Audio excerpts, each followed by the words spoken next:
别动，别过来！你小子到底是他什么人？竟然为了他连命都不要！关你什么事啊？你再往前一步的话，我把绳索割断。好，那我就依了你。不过我要提醒你，就算是你维持得了他一时，我在这里待上个3、4天，断了你的口粮，你还能维持多久？你少在那废话，退回去！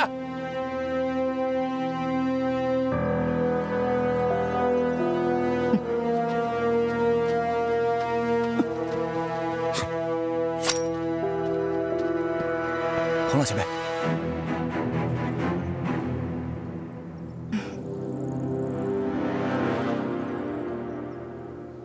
哇，不会真的断气了吧？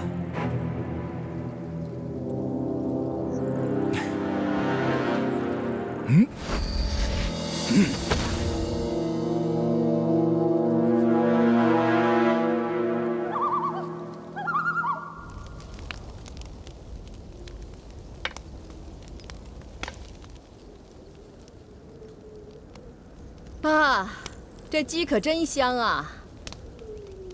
小子，要不要来一块？我真是不明白了，你说你为了一个尸体这么折磨你自己，为什么呀？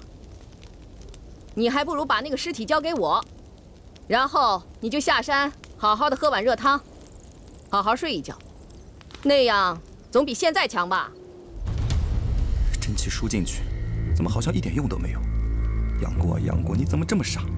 洪老前辈可能根本已经死了，如果再拖上半天，恐怕不用这个女人出手，我也已经饿死了。不行啊！可是我答应过洪老前辈，我一定要坚守的。洪老前辈，你放心吧，我答应过你的事呢，我一定要做到。喂，怎么样？你到底想通了没有？我可告诉你，我的耐性可是有限的。如果你长时间让我在这里风餐露宿的，等我抓到你，我一定不会放过你的。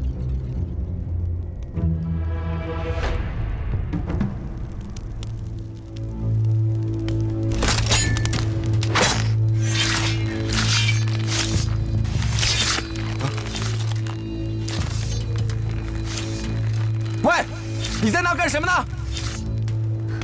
我突然想到一个主意，这悬崖深不可测，如果我把这座桥毁了，就只有2种可能：一就是红旗没有死，他便会运用轻功越到我这边来，那可就是我的囊中之物了；二就是红旗死了，就凭你小子，我相信你是越不过来的，所以大不了就是没有尸体泄愤而已，没什么大不了的。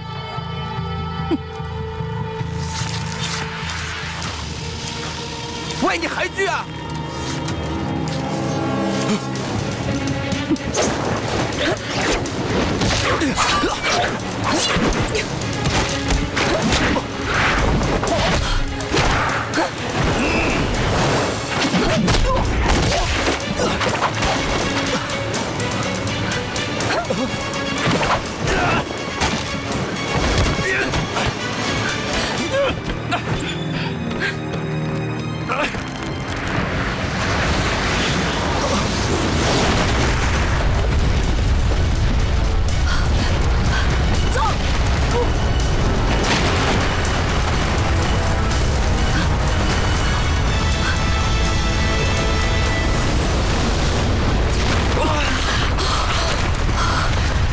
雪崩啊！也不知道洪老前辈现在怎么样了。你自身都难保了，竟然还关心他，真不知道他到底给了你什么好处。他没给我好处，我说过要保护他的，我就一定要做到。倒是你这人真是奇怪了，人家洪老前辈都这样了，你干嘛不放过他呀？比起他在我身上注入的痛苦，我对他算是好的了。不可能，洪老前辈是江湖上赫赫有名的侠义之士，他怎么可能做对不起你的事呢？侠义之士，那只是他这一辈人都死绝了，小辈们对他的吹捧而已。当年的他，那可是非常的坏，假装温柔善良，就连我，也被他给欺骗了。啊？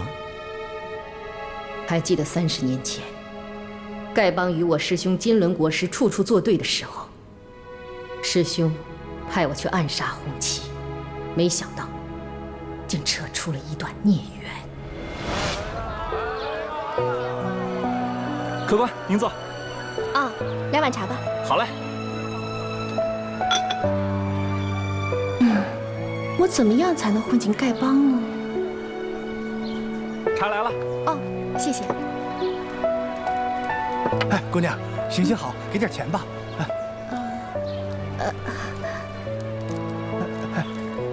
拿，给你。谢谢姑娘，谢谢姑娘。哎，等等，慢慢来啊，都有。谢谢姑娘。别急啊，大家都有的啊，每个人都有份。不客气，每个人都有的。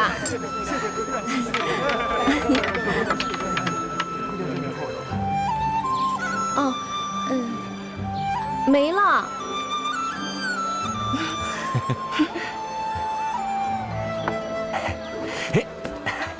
姑娘，我看你武功高强，为什么刚才会被一群乞丐给缠住啊？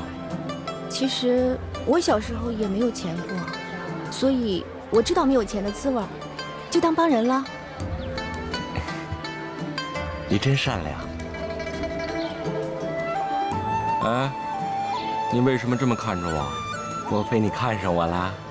哎，既然你觉得我是个善良的人，那你就帮这个善人一个忙，怎么样？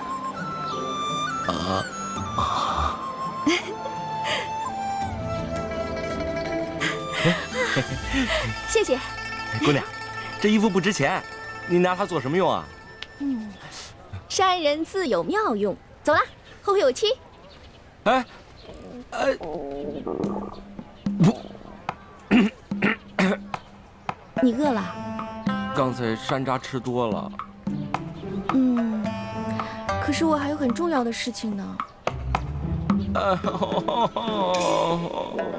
好饿呀！好，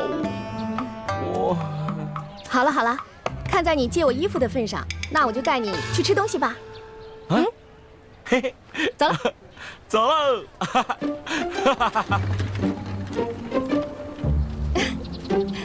快点啊！来啦！你看一下，为了犒劳你，给你准备了那么多好吃的，快吃吧。哇，你不用花钱就能做这么多好吃的？当然了。哎呀，这个，慢点儿。烤得好香啊！皇宫的御膳房也不过如此啊！你别夸了，这御膳房你一个乞丐又没有去过，你瞎说什么呢？对，没去过。哎，这是叫花鸡，你尝尝。我最爱吃的就是叫花鸡了。哎，就是他们偷咱们的鸡，乡亲们，别让他们跑了！你偷的，抓住他们！好啊！快走！快！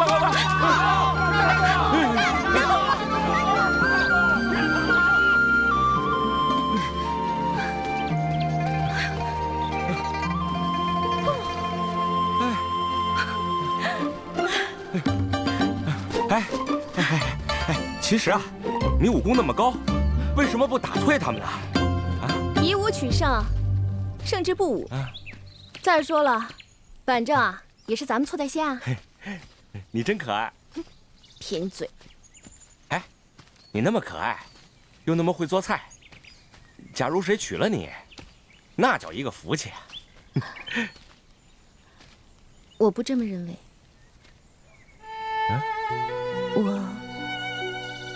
我并不是一个好人。如果谁娶了我，其实是谁倒霉而已。倒霉？哎，我突然有一个想法。什么想法？我想倒霉一回。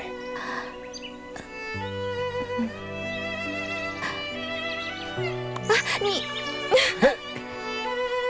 假如挨一次打，就算倒霉一次的话，我愿意挨1000-100次。院衙一辈子。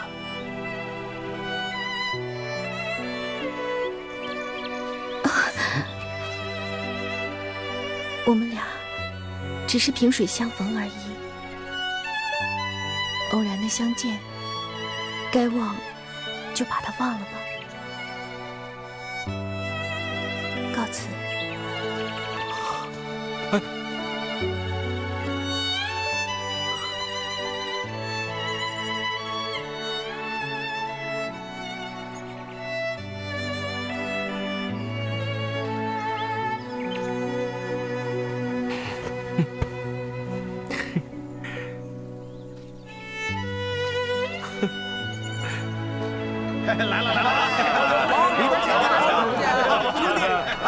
都往里边坐啊！哎，兄弟，里边请，里边请啊！哎，站住！干嘛？你的衣服和你的脸这么干净，肯定是奸细。我不是奸细。来人，把这个奸细给我抓起来！我不是奸细。你就是奸细，抓！我真的不是，真的。不，啊！我找到你好辛苦，跟我走。走啊！哎，你这是要干什么呀？啊？哎，怎么回事？别动！干什么呀你？哎，你干嘛擦我脸啊？你弄疼我了，干什么？我好不容易把我身上洗得很干净才穿上的，弄得我脸上都是，干什么？问题就出在这儿。知道刚才那帮人为什么一眼就看出来你不是丐帮的吗？不知道。因为你太干净了，丐帮啊就没你这么干净的。那你呢？你自己看看你，从上到下你不是也很干净的吗？哎，道叔说，你身为一个丐帮的人，干嘛这么帮我呀？你就不怕到时候我到丐帮去做坏事吗？你不会的。为什么？因为我这儿长了一只眼睛，能看出来你是个好人。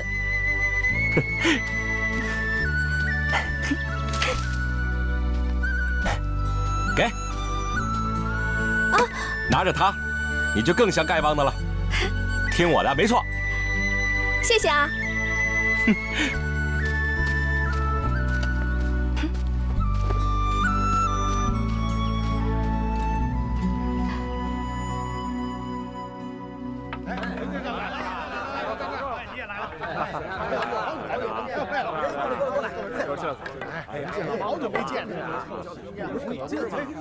喂，你见过帮主吗？见过几次，你没见过？你是新来的吧？哦，没事儿，别紧张。帮主人可好了，不光武功高强，对我们属下也是非常的关照。哦，等会儿你见了就知道了。啊，好。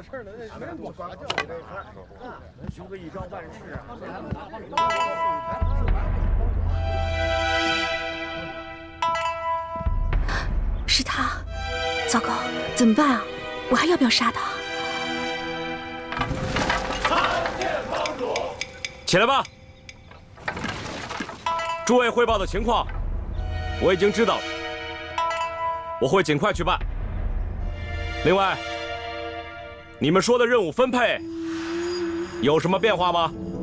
回帮主的话，近日帮中有许多不是我丐帮的乞丐混入，所以属下特令各分舵舵主亲自点算下属，以排成队形，方便帮主检阅。丐帮的兄弟们，各自归队。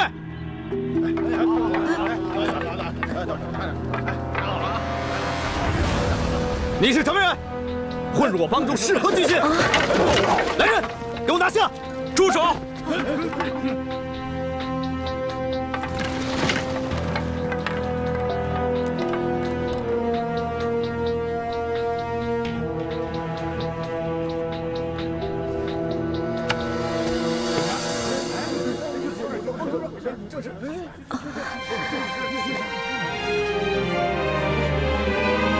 以后，凡我丐帮弟子，都不许伤害这位姑娘。可是帮主，您刚刚行的可是我们丐帮的最高礼仪呀！您怎么会对一个陌生人行如此大礼呢？我主意已定，无需在意。大家都散了吧。都散了吧，散了吧，都散了。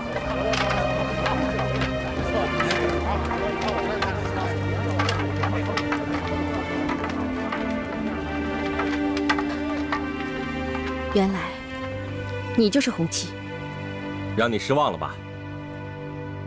你知不知道我是来杀你的？我猜有这个可能。那你为什么还要这么做？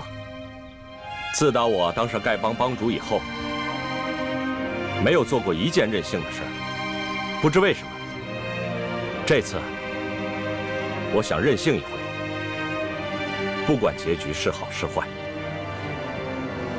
看招！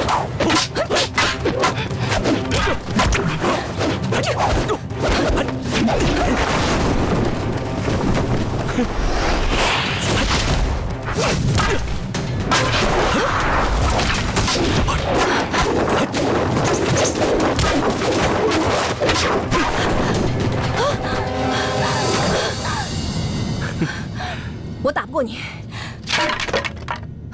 我走了。姑娘，是非善恶，你一定要看得清楚。你是心地善良的人，以后千万别走错了路。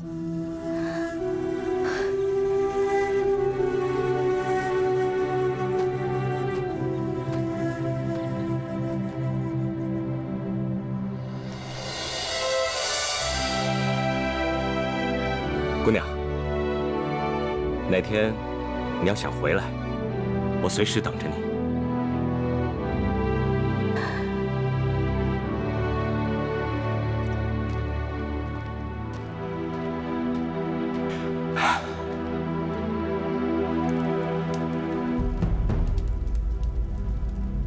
你真的要脱离本门吗？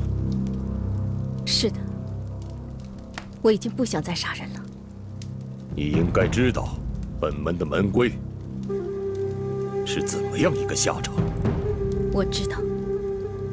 好吧，人各有志，不能勉强。开始吧。是。我接受了7749刀之刑，离开了本门，然后我就去找红旗了。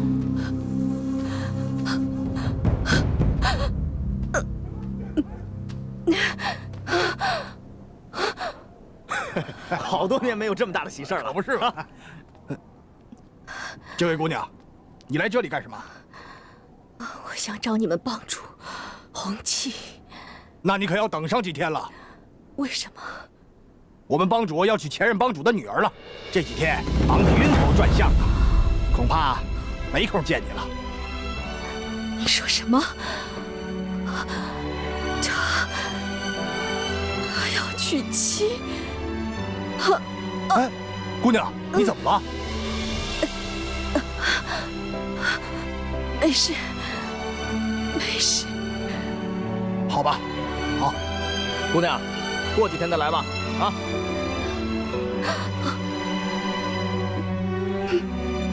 那一刻，我突然觉得，人活在世上毫无意义，人的情感更是脆弱的可怕。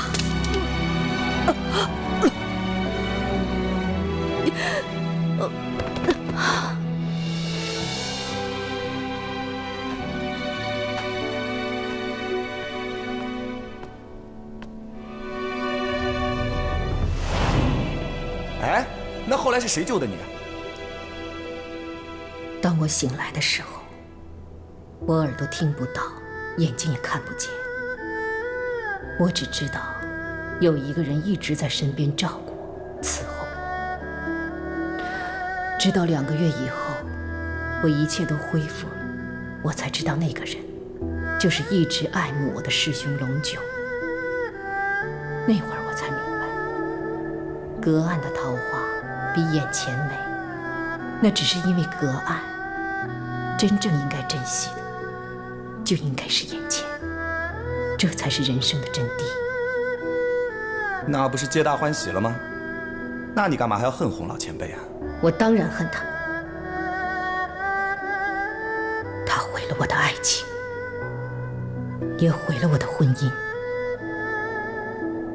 就在龙九照顾了我几个月之后，我们准备成亲。可是就在成亲的当晚，我的师兄金轮国师回来了。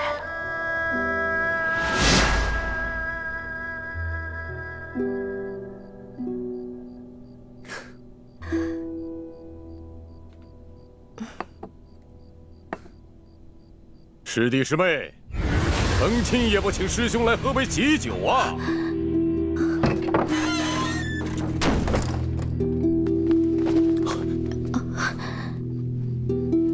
见过师兄。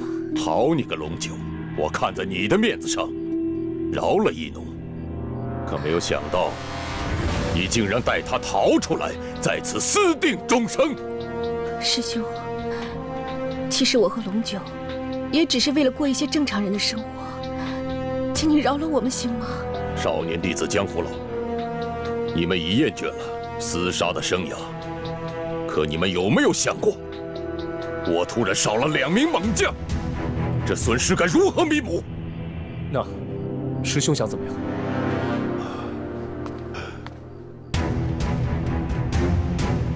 师弟师妹，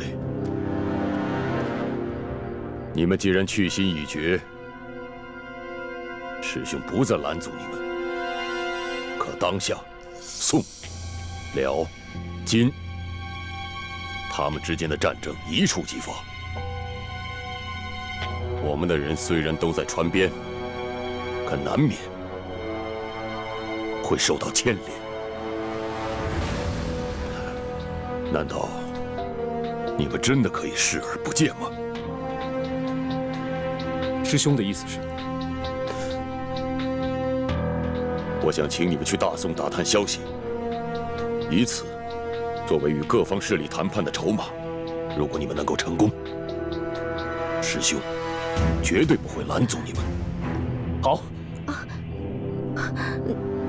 与其一辈子躲躲藏藏，被师兄追上，还不如尽快了结此事。你我也好长相厮守。还是龙九懂事，跟我来吧。龙九，放心吧，不会有事的。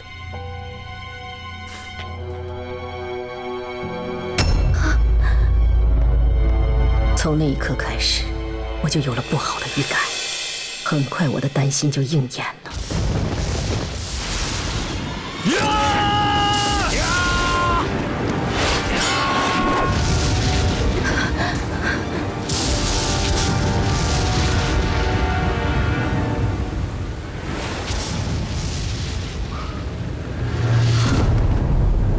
龙九，龙九，龙九，龙九，龙九，对不起，再别这样。龙九，龙九，龙九，你醒醒！他们偷听我大宋情报，我不得已才。就听了你们的人说话，是不是连我也要杀？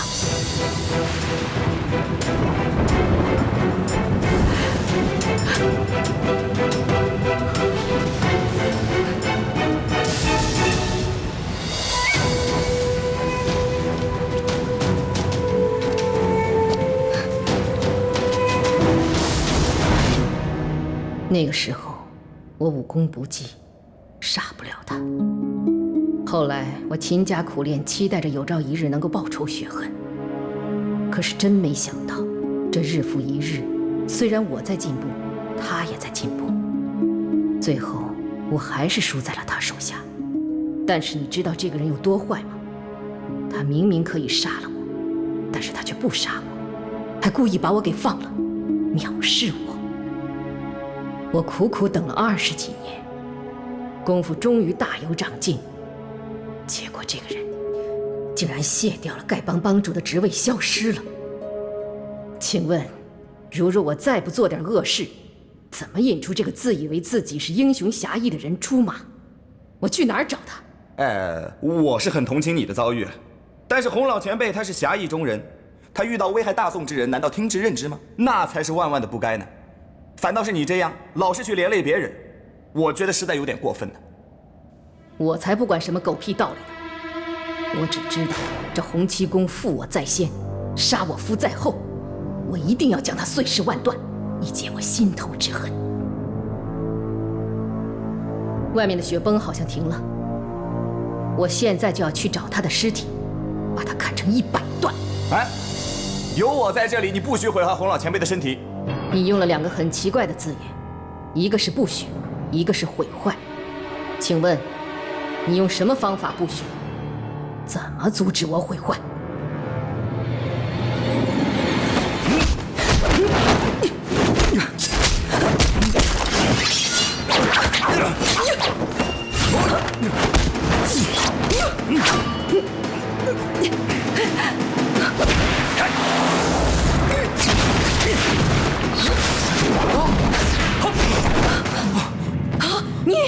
钱兄弟，你果然言而有信。洪老前辈，你醒了！哎呀，你知不知道你这一觉睡得我……哎呀！其实呢，在那个女人砍绳索的时候，我已经醒了。不过我要证明你有没有信用。现在看来，我没有看错人呐。哎呀，洪老前辈，你没事就好了。看着！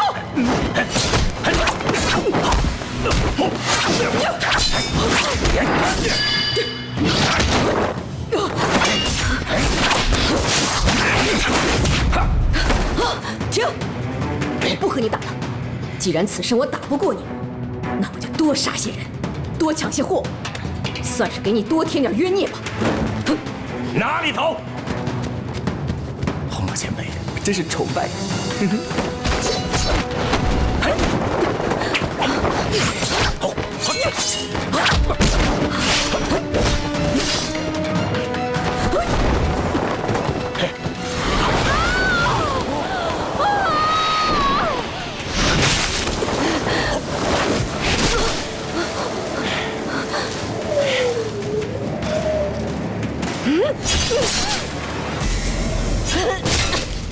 你这么砍，自己也会掉下去的。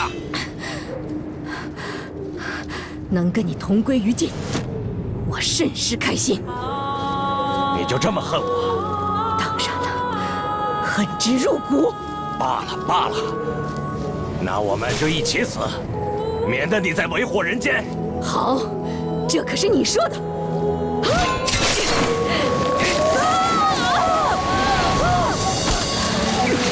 洪老前辈，抓住我！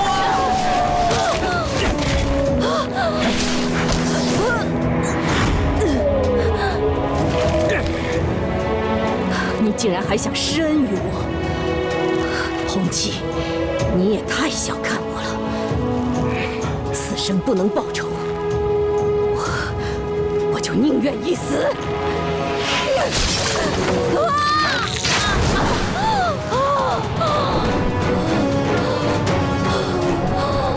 别躲！洪老前辈，抓紧了！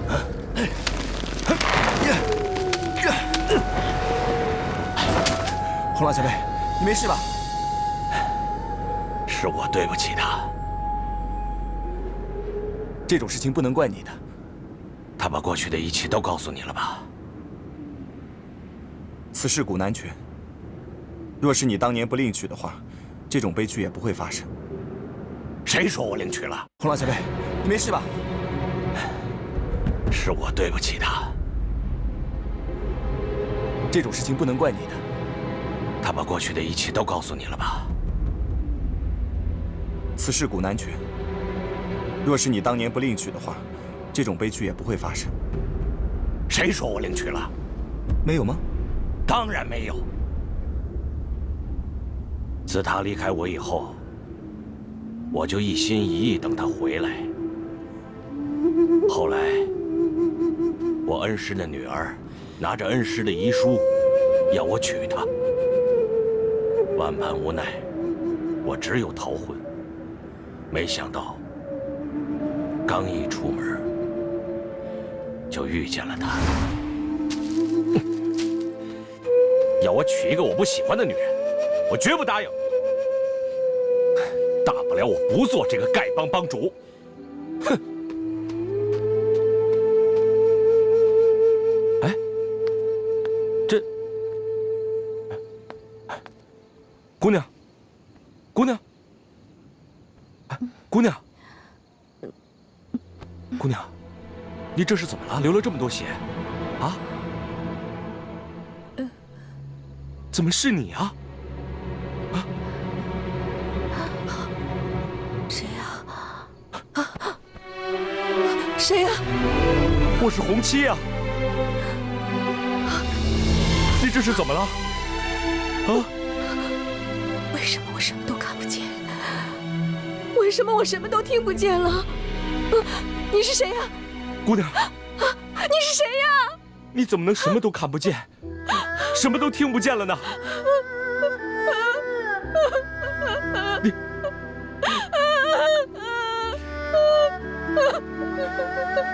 你别哭了，只要有我在，我一定养好你的伤，治好你的病。走，别怕，来。那段时间，我抱着他找遍了所有的名医，都说他的眼睛和耳朵能否好，取决于他自己。于是我拼命地想让他开心，希望他可以尽快恢复。大夫，他怎么样？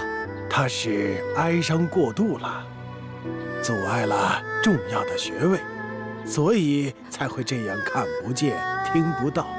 倘若有一天心情开朗了，或许还能有恢复的机会啊。这样吧，我去开2副药啊。多谢大夫，有劳了。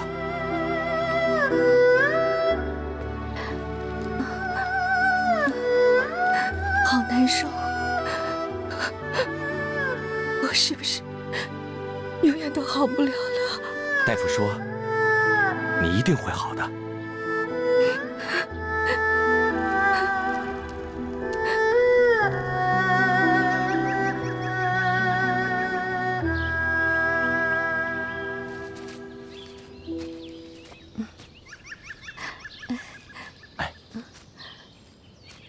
虽然我不知道你是谁，不过你对我那么细心的照顾，我心里真的非常非常感激。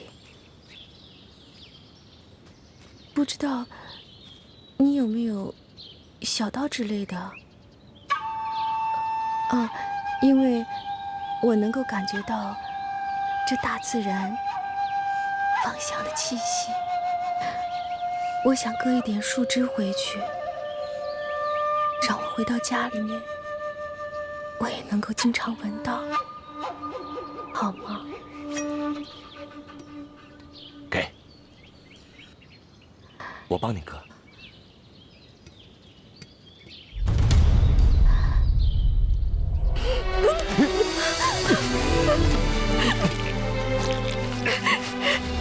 你干嘛？你为什么要阻止我？你放手！你让我死！我想忘掉那些痛苦的过去，我不想再面对耳聋，再面对眼瞎。你知不知道，如果你让我去死，其实是帮了我。你放手！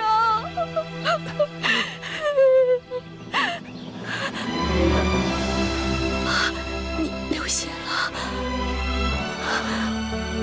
为什么？你又何苦如此呢？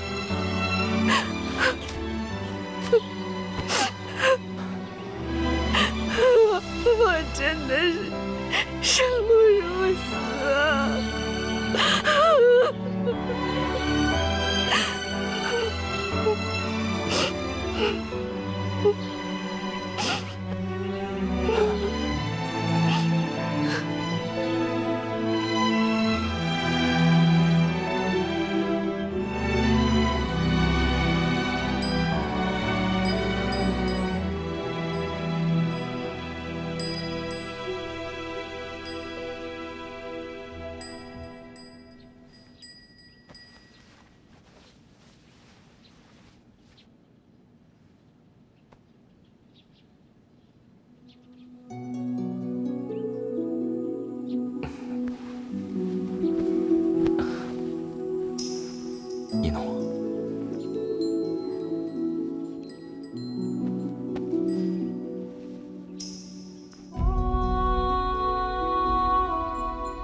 一定要记着，永远都不要忘记，好吗？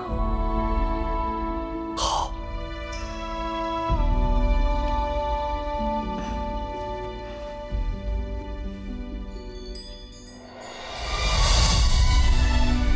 那段日子是我一生中最开心的日子，这里有属于我们2个人的味道。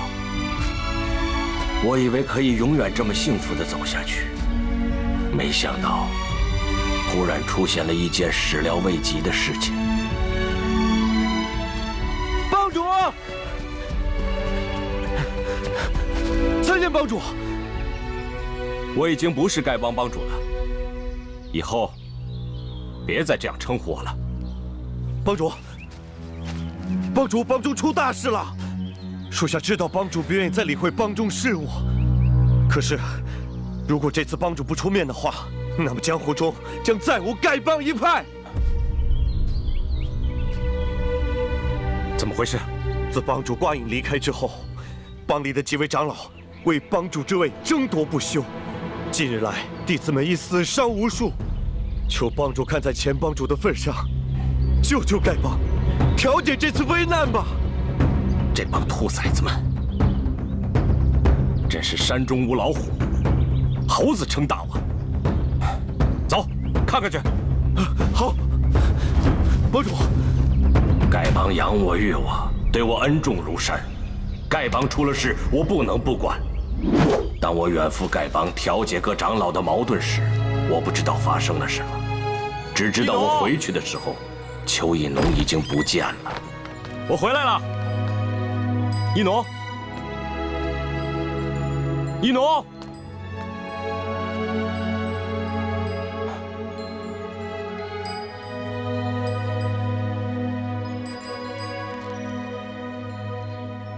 他眼睛不好，耳朵也不好，会去哪儿呢？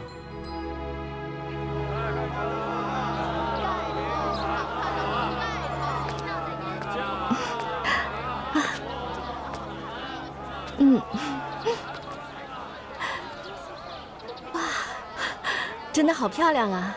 一农，我要了。好嘞，他的眼睛和耳朵好了。要不要再看看别的？哎，这珠子也好看。来，咱们诚心的说，戴这个怎么样？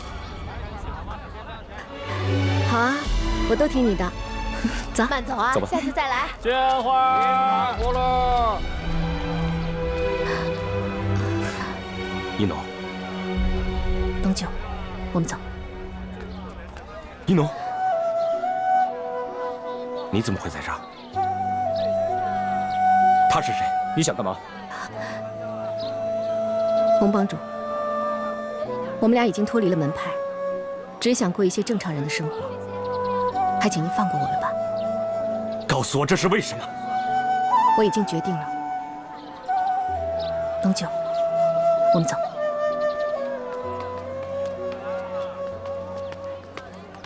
我万万没有想到，我和他再见面会是这样的情景。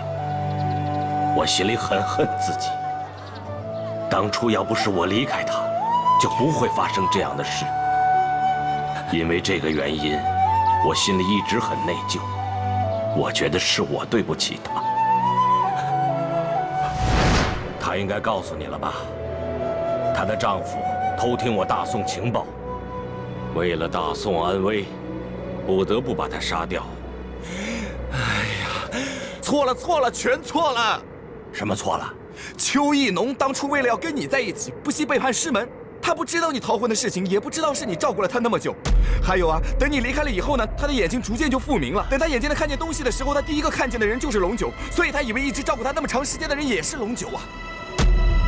此话当真？是他亲口告诉我的。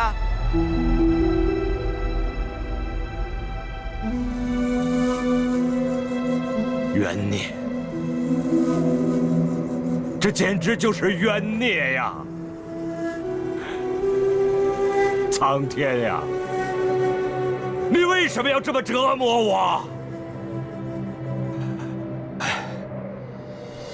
不行，我不能任由他的尸体在这风吹日晒。我要去找他。唉，人世间的情感怎么总是充满了误会和错过呢？祖师婆婆和王重阳如此，洪老前辈和邱义农也是如此。上一回姑姑不告而别，会不会也是有隐情呢？不行，我一定要找到他，好好的问问他，绝不能让这样的事情在我和姑姑之间重演。洪老前辈，等等我！等等我，老前辈！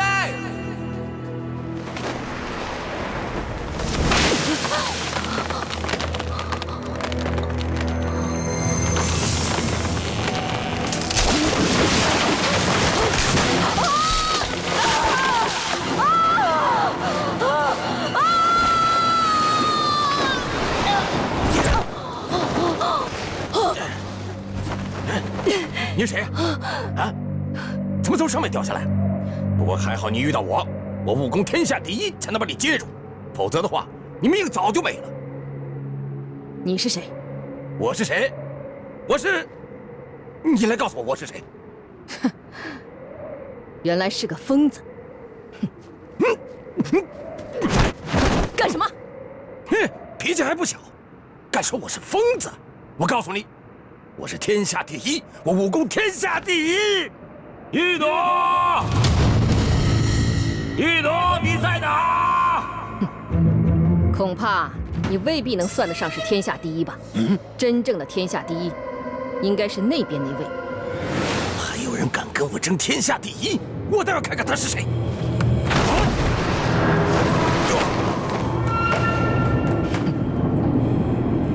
邱一朵。快点给我出来！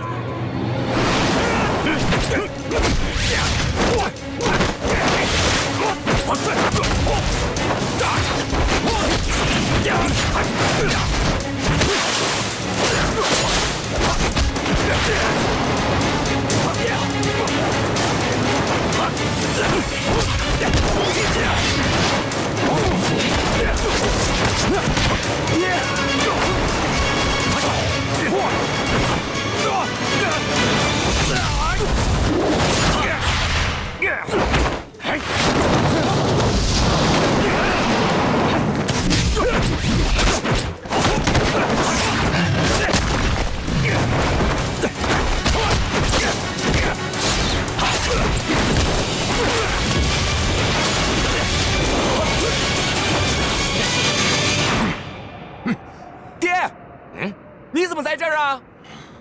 原来这小子是他儿子，哼，难怪功夫了得。不过这小子守信重义，人品就远胜老毒物喽。看你功夫不错，你到底什么人？哎呀，原来这个老毒物还是疯疯癫癫的，至今没好。我是欧阳锋啊。哦，原来你就是欧阳锋啊！你还问我是谁？你是谁啊？哼！我告诉你我的名字，吓死你！我叫这儿子，告诉他我叫什么？哎呀，爹呀，你不就是？你就是个臭蛤蟆！臭蛤蟆，你都忘了自己是谁了吧？哦，原来我姓臭，我叫臭蛤蟆。对，你就叫臭蛤蟆。哇哇，臭蛤蟆啊哇哇哇！喂，老不死的，你笑什么？哎，我愿意笑，怎么了？我爱笑关你什么事儿啊？岂有此理！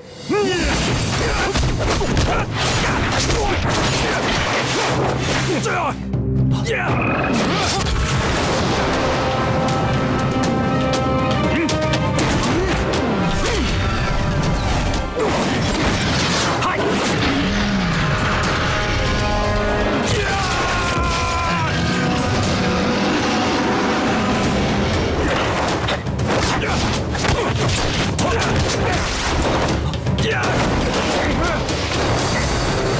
别打了！爹，是我啊，我是过儿啊。多年不见，没想到你武功有很大的长进啊！哼，欧阳锋，你的功夫也不错，不过比起我来，那可是差远了。不比怎么能知道呢？来呀，好啊！爹，听话，我是过儿啊，过儿啊。哎，我还有事儿要办，臭蛤蟆，我先不跟你比了。你往哪儿走？还没比完呢！别走！爹呀，别打了！洪老前辈真的有事啊，你别打了！洪老前辈，他还黑老前辈呢，我跟他没完！别打了，别打了，冷静啊，冷静！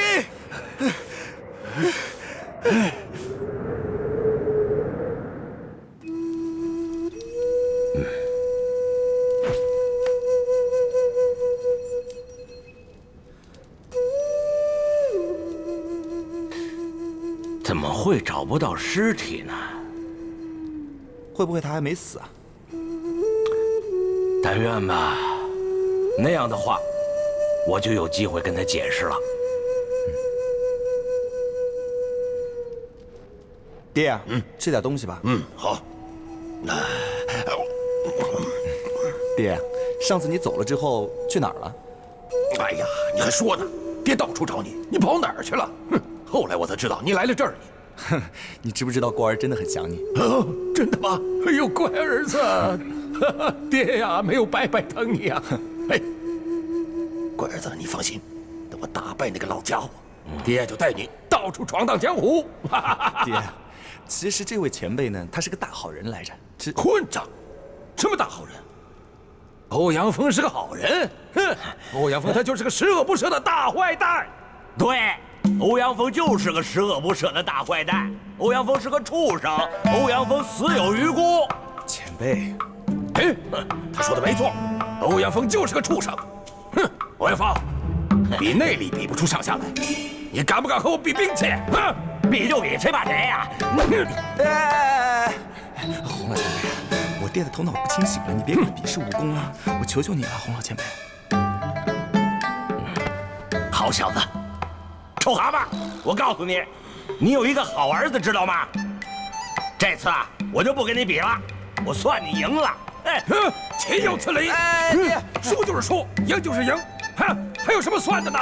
哎呀，爹，你就别跟他老人家计较了。你看他年纪那么大了，连胡子都白了，万一他真的累得虚脱而死了，人家会说你欺负老人家的吗？哎呀，乖儿子，亏你提醒。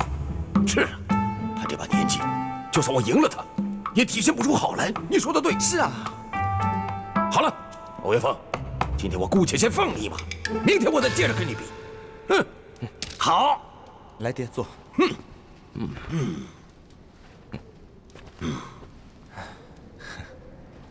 这个儿子真不错呀。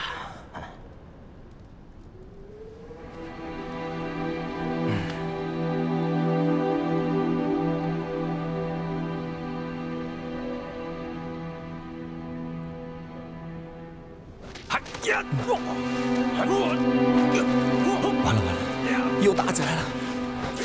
别打了！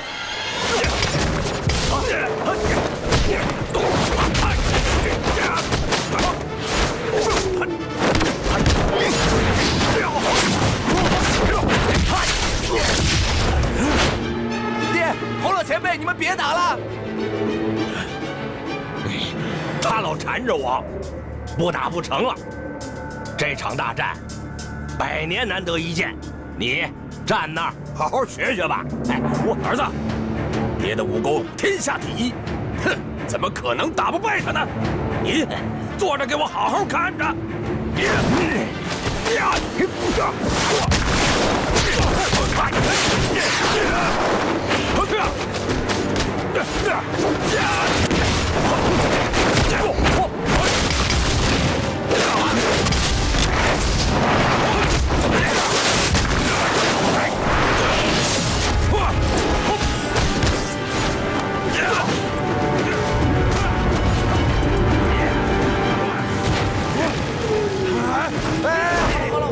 洪老前辈，爹啊，你们打了1天1夜了，肚子也该饿了，是不是？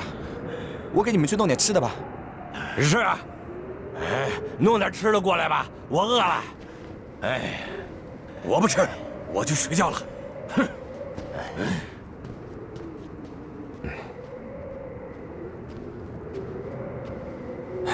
洪老前辈，我能不能求你一件事情？不是，你这是干什么？哎，到底怎么回事啊？洪老前辈，我不知道你跟我义父有什么恩怨，但是你看在他一把年纪又疯疯癫癫的份上，你就发发慈悲，不要跟他打，不要跟他争了，好不好？哎，好了好了，我答应你。哎，起来起来起来！哎呀，这个老毒一辈子作恶多端，想不到到了晚年，居然收了你这么一个情深义重的义子。多谢你了，洪老前辈。哎，好了，我可以不和他打，但是这个臭蛤蟆一辈子仇家太多，现在又神志不清，我是怕他。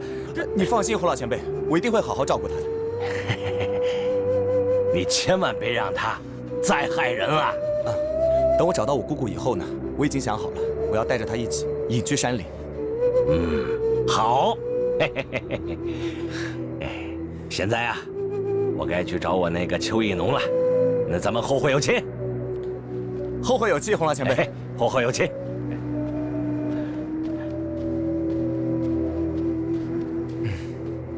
侯元丰，不要走！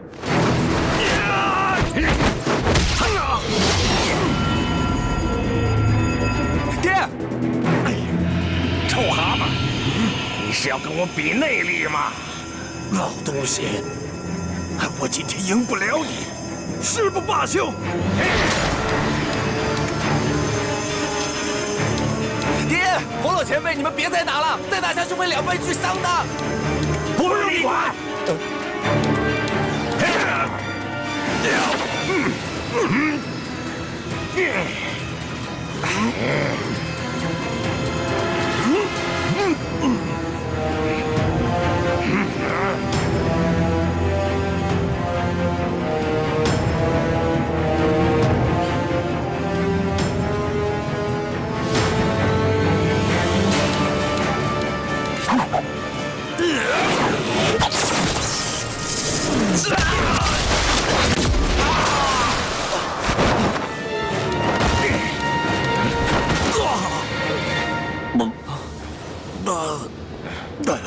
爹，你没事吧？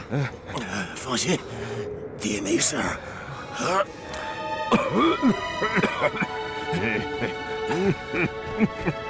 洪老前辈，洪老前辈，你没事吧？没事儿，这多大点事儿？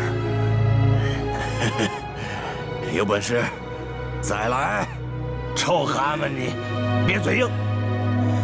小兄弟，去给我拿块冰去，我喝口水。哦，爹，你慢慢喝啊。爹，你怎么样了？我洪七公一世英名，想不到就这么无声无息的死在这儿。小兄弟，快给我拿点吃的东西来，我不想当饿死鬼。好啊，洪老前辈。快点。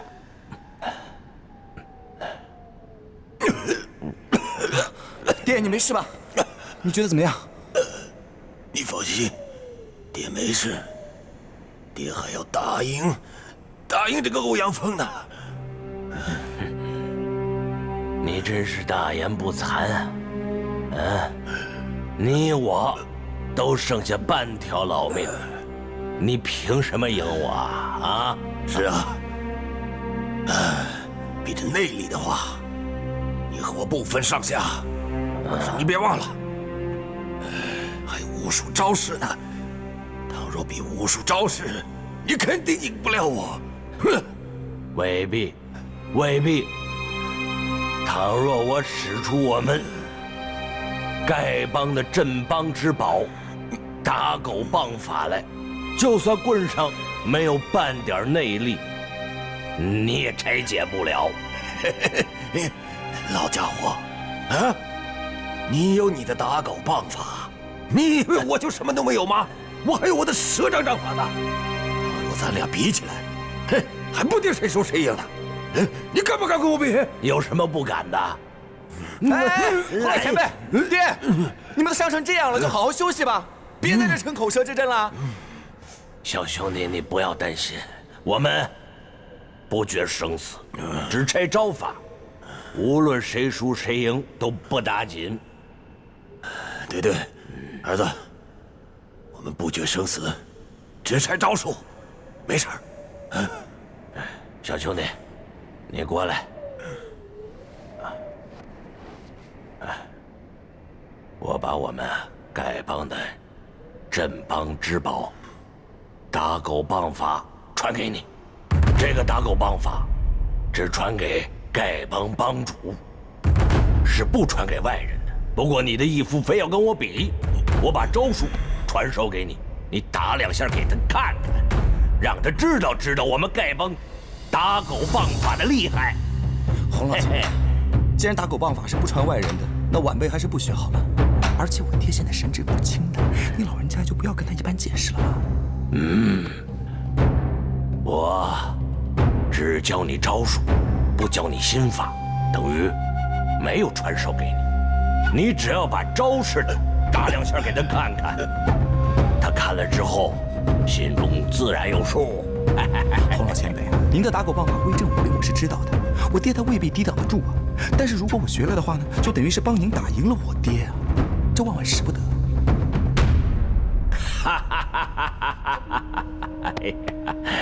臭蛤蟆，听见了没有？你的乖儿子怕你打不赢我的打狗棒法，所以不肯跟我学。你说怎么办吧？啊？乖儿子，你过来。爹，哎呀，乖儿子，你放心，我还有很多招式没有用的，我能怕他？你呀，听爹的话，跟他好好学，把他的这些打狗棒法演示给爹看。爹一招一招给他破了，让他输得心服口服。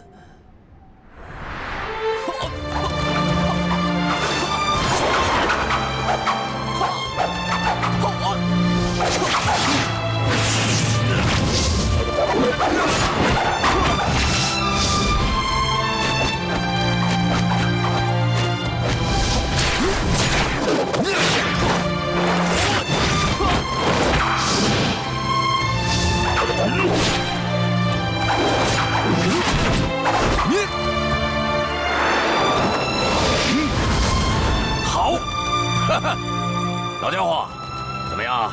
我这招破了你那招了吧？36路打狗棒法，你破了我35路，每招都攻守兼备，果然厉害啊，臭蛤蟆！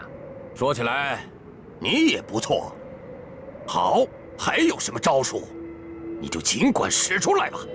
如果你能破我这最后一路打狗棒法，我老乞丐才真的佩服你。好啊，一言为定，亮出来吧！来，第36路打狗棒法叫做天下无狗。此招一出，四面八方都是棒影，尽力所至，就算几10只狗一起扑上来，都会死于棒下。所谓天下无狗，便是此意。棒影之精妙，一真武学绝艺。怎么样，老蛤蟆？想不想得出来这破解的招数啊？哎呀，这哎呀！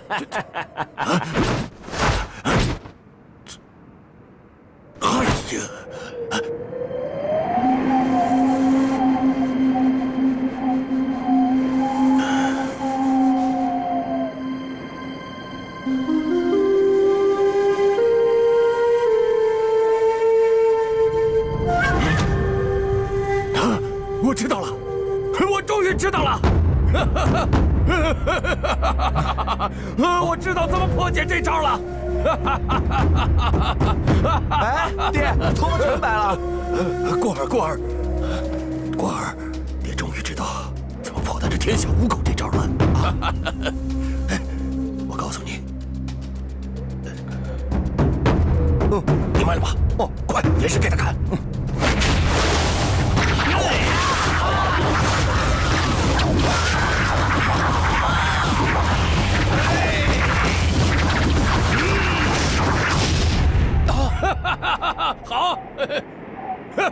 怎么样，好家伙，服了吧？啊！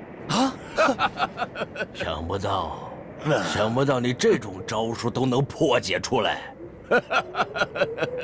我老乞丐，真是佩服啊！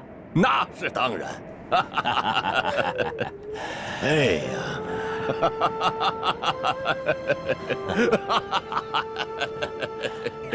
欧阳锋，你果然厉害。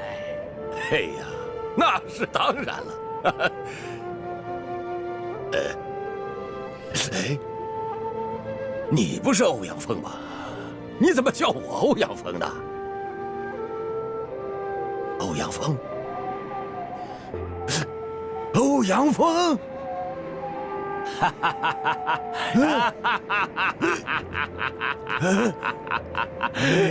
你是谁呀？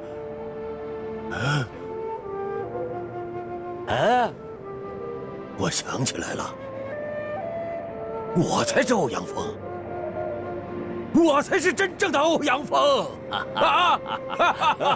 哎呦，我终于想起来了。是啊，哎呀，老家伙，我知道你是谁了，你是洪七公，是北丐洪七公啊！哎呀！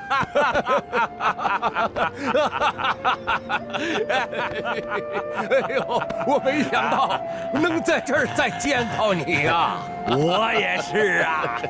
哎呦，洪七，哼，真是没想到你也有今日啊！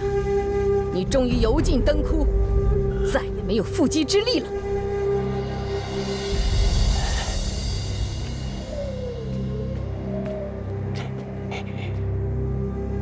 你没死，我当然没有死了，要不然，谁把欧阳锋带到你的身边？哼，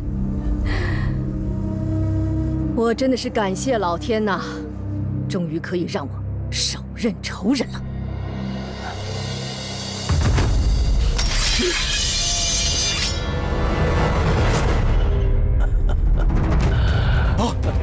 洪老前辈。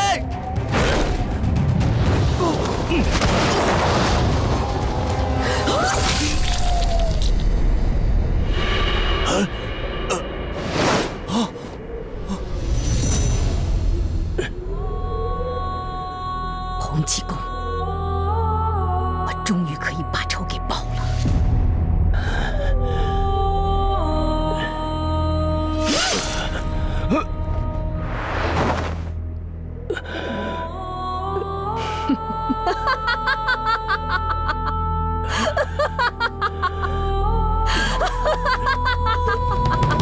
老舅花子，我终于把仇给报了，我终于把仇报了。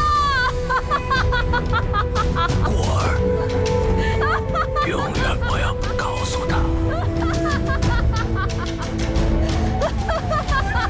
他一辈子已经够苦的了，让他开心吧。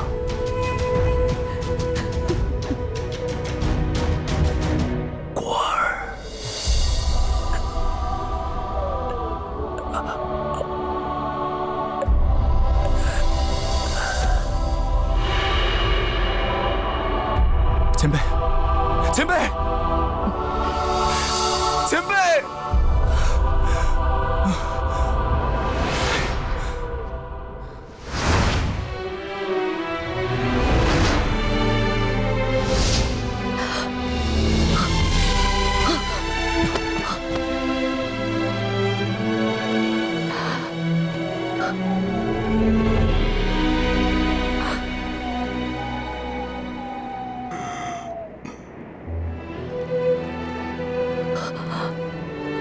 这根绳子为什么会在他这儿？难道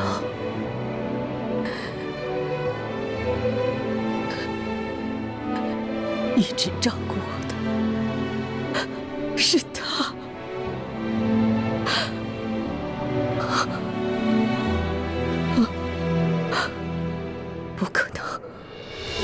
可能！不可能！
问世间情是何物，只叫人生死相许啊！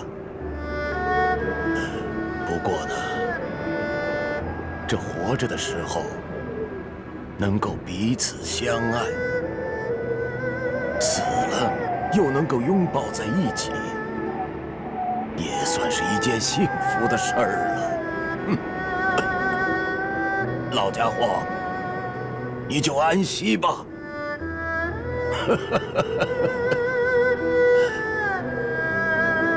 过儿，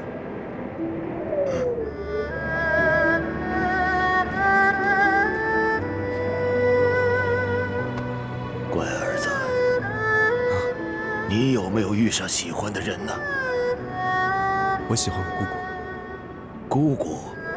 哦。就是那个你称作师傅的人。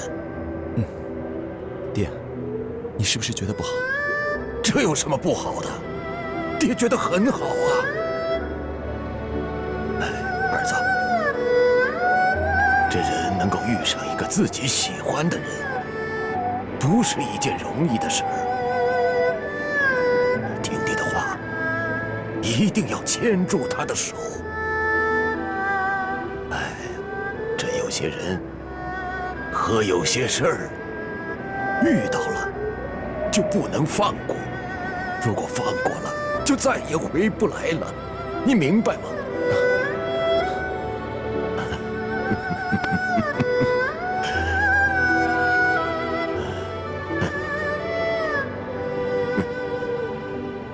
儿子，其实呢，你别看爹我五大三粗的是个粗人，其实年轻的时候啊，爹呀也认识一个好女孩，她的名字叫阿雪，爹对她那就是一见倾心。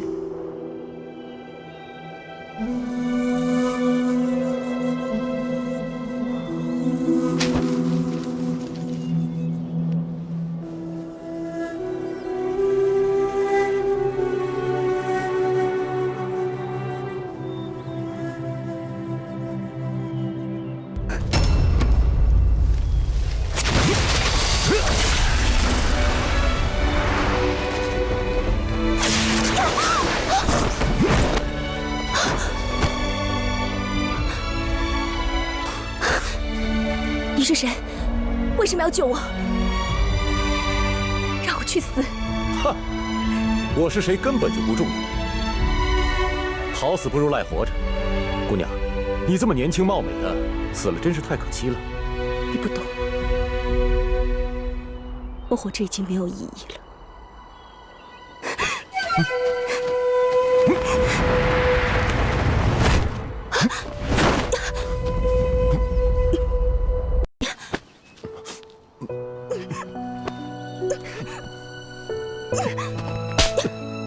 干什么你？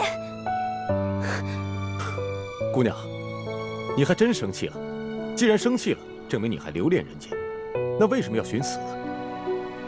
我告诉你，死并不可怕，活着才最难。我相信你有勇气，好好的活下去。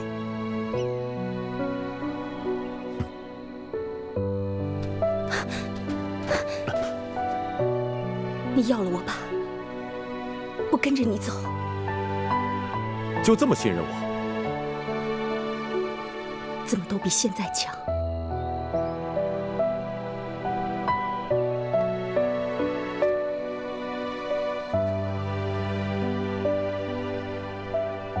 我知道你是什么人，我也知道应该按照规矩办事。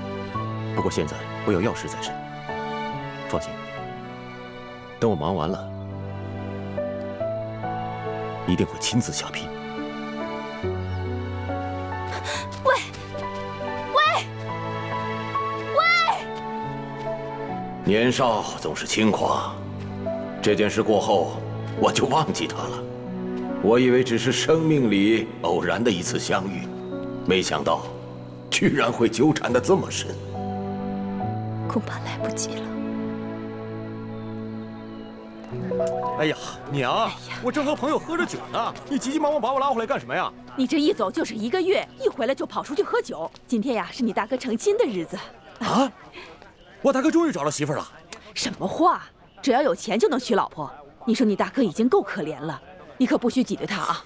是，娘，我知道了。走，新娘子来了！哎呦，新娘子来了！走，新娘子来了。那个就是，去见见你的嫂子。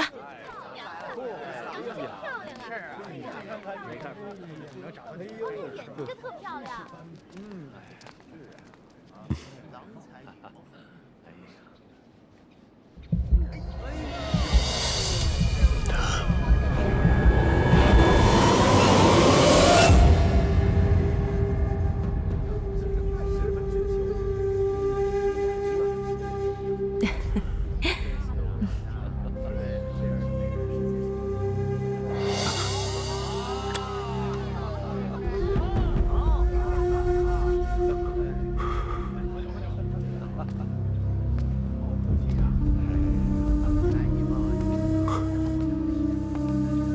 娘，哎，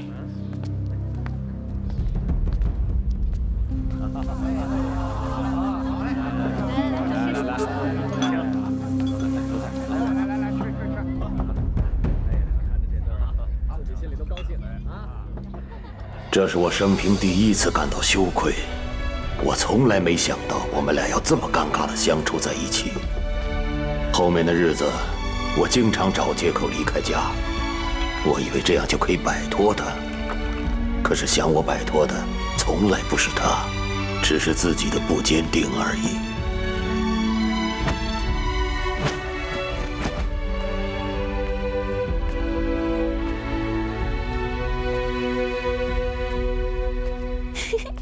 哎，你听说了吗？大少奶奶竟然跟人偷情呢！也难怪，大少爷身体不好，每天病怏怏的，是不是？可不是嘛！这要换成是我的话，我也会这么做的。二少爷，大白天的不做事，在这里嚼什么舌根？还不赶紧回去！是二少爷。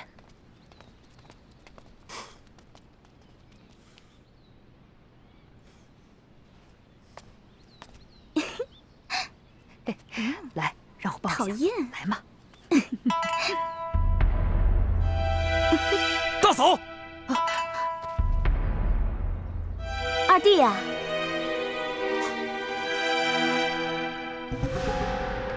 找我有事儿？大嫂，我大哥毕竟是白驼庄的一庄之主，虽然有些事情他不好意思过问，但并不代表他不在乎。还有我这个做兄弟的在呢，请大嫂做事不要太过分了。过分？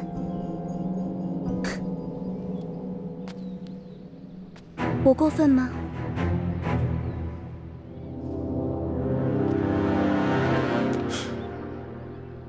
我哪里过分了？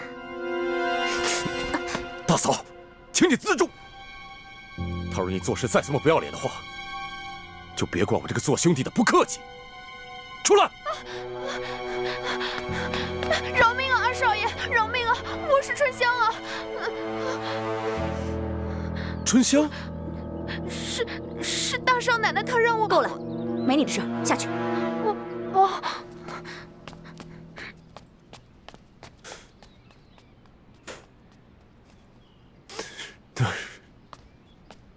大嫂，你为什么要这么做？这么做不是败坏自己的名声吗？别给我听名声！你们欧阳家没有一个好人。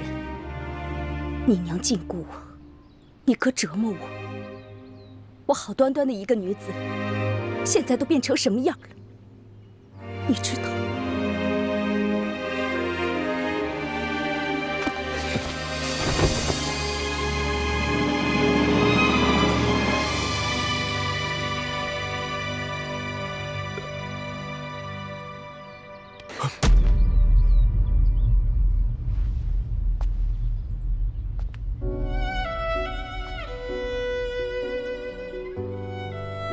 你说过来找我，开始我等了一天又一天，但是你没有来，我的心碎了，再也拼不起来了。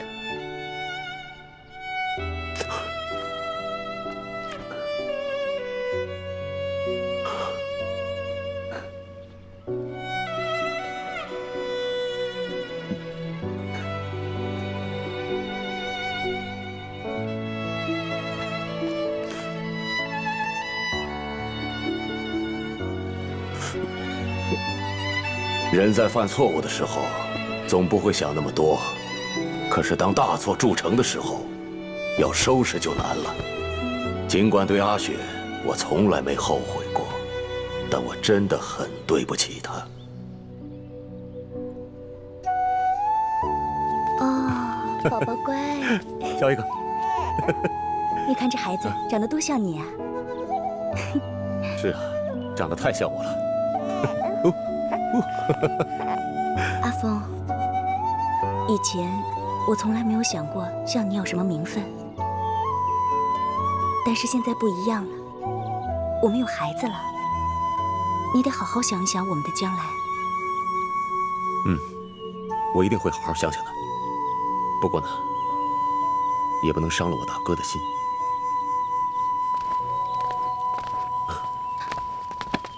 娘，大哥。阿峰，你回来的正好，你大哥呀有件事想要你为他做主。娘，什么事儿？这个女人背着你大哥在外面偷情，你看你怎么处置她？娘，捉贼拿赃，捉奸成双，这种事情可不能乱说呀，这样的话会毁了大嫂的清誉的。唉，既然是自家兄弟，大哥不瞒你了，你大哥我从来就不能尽人事。怎么会有这个孩子？我之所以忍到现在，就是要等你回来，看看你这个武林高手怎么帮你大哥解决这件丑事。阿峰，你大哥从小就残疾，已经够可怜的了，怎么不能再让他吃这个哑巴亏？你要是不敢杀那个女人，那娘就自己来，我杀了你！娘，够了！娘，您别闹了。全都是我的错，大嫂是我玷污的，这孩子也是我的，要杀要剐，你们冲我来，是我对不住你们。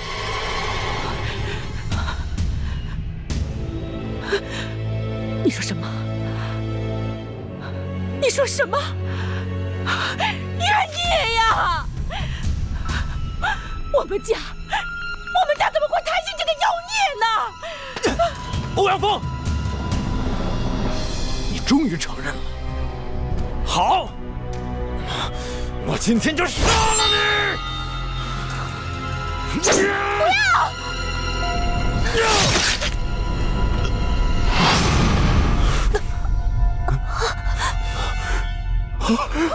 阿雪，阿雪，阿雪，阿雪，阿雪。阿雪，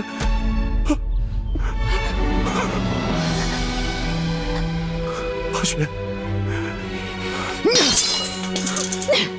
闪开！阿雪，阿雪，阿雪，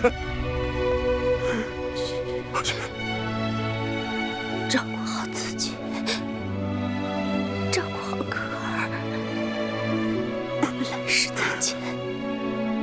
阿雪。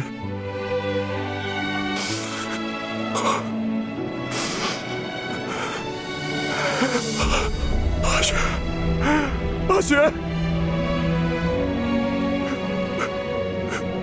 阿雪，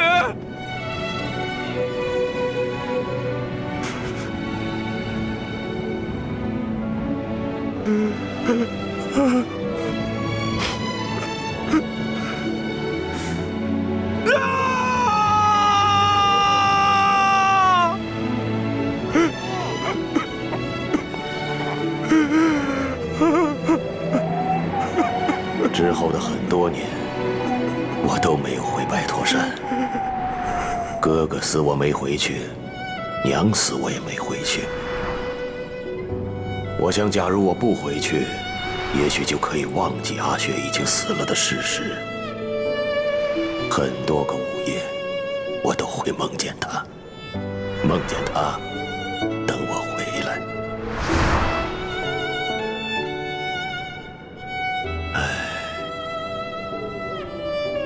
因为得不到爱情，所以才转成了名誉、金钱、地位。可是这些都替代不了这浓浓的感觉。他就是他，他是你心里面的唯一。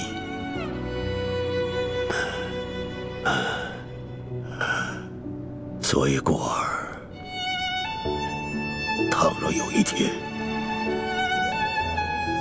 你能够找到你的姑姑，你绝不能放手。无论这前面到底有多少障碍，还有多少坎坷，你都要扛起来。另外，人这一辈子，若生命到尽头的时候，这手里面还有另外一双手握着，这才是最完美的。我知道了。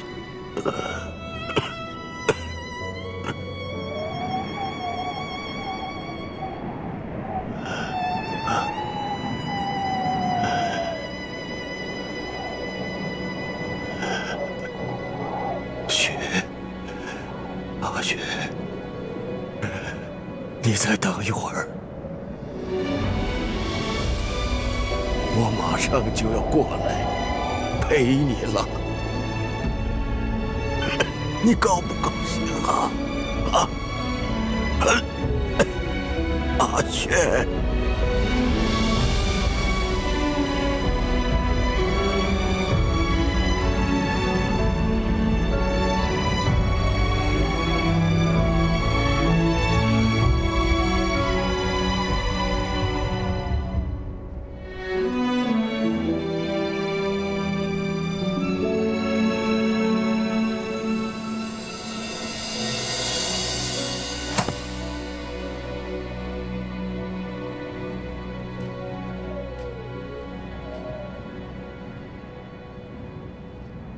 洪老前辈，我爹虽然破了你的36路打狗棒法，但是生死相搏时，又怎能每一招都花时间去琢磨研究呢？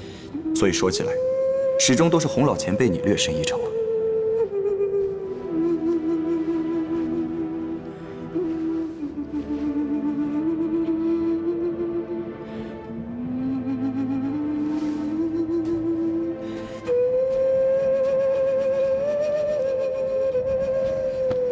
爹，你教我的我都明白了。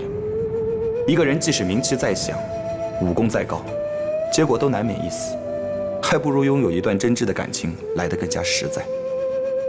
想通这一切，旁人看重也好，轻视也好，于我而言，又有什么相干呢？只要我找到我姑姑，跟她厮守在一起，我就很满足了。爹，洪老前辈，你们两位好好安息吧。